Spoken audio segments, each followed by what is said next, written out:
My name is David McLeod. I'm your life mastery coach and creator and host of the Magic of I Am program. Welcome to this week's video presentation from the Daily Affirmation program. Do you willingly take full responsibility for all aspects of your life?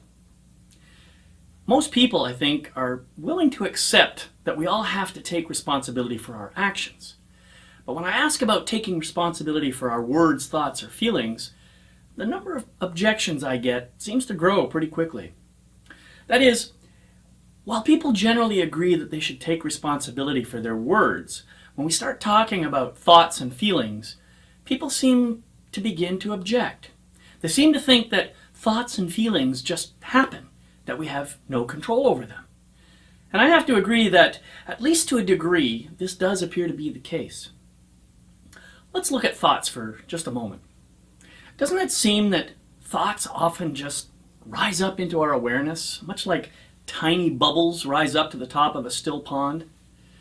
In many ways, thoughts seem to have a mind of their own, if you'll forgive the bad pun. Feelings are similar. I notice that feelings seem to come and go on their own, and the emotional content of my feelings often seems to motivate me to behave in certain ways. In some sense, then, it seems as if thoughts and feelings arise in an unconscious or perhaps semi-conscious way, and we have no real control over them. So how can we expect to hold ourselves responsible for things as capricious as thoughts and feelings? Well, while it may be true that thoughts and feelings appear somewhat randomly and in a way that is beyond our control, it's also true that we have the ability to choose how much focus and attention we want to put on those thoughts and feelings.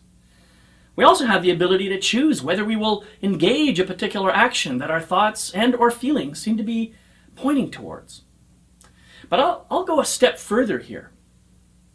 I think that because all thoughts and feelings indicate some level of consciousness, no matter where they come from, then they cannot be showing up completely at random. They have to be created from within, at least on some level. And who, other than ourselves, can possibly be held responsible for that creation? Very well. So maybe it really does make sense to accept responsibility for all of our thoughts, words, actions, and feelings. But what do our strongly believed thoughts and feelings actually do? Well, they actually are a reflection of who we are in the current moment, and they tend to attract into our lives the people, events, circumstances, and conditions that help us to experience that reflection more fully. That is, what we believe and hold strongly because of who we are right now tends to attract similarly aligned energy in all of its different forms into our lives so that we can experience ourselves more fully. So now perhaps you can see that what happens in your life truly is your own creation, and it happens because of who you are right now. However, it is up to you to decide if your life circumstances reflect who you want to be going forward. And this is where true responsibility comes into play. If you can take responsibility for all of your life circumstances, rather than seeing yourself as a victim of life, then you can redefine and redeclare yourself anew, at will.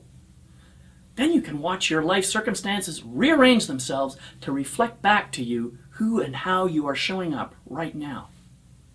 Each time you pause and take stock of your current life situation, you are in effect taking responsibility for it. And this is what empowers you to transform yourself to the next level of your evolution. It's wonderful, it's magical, and it is intentional growth. I hope you experience a whole new perspective on life this week. May you embrace the power of responsibility, connect with your true self, and experience the wonder of who you really are.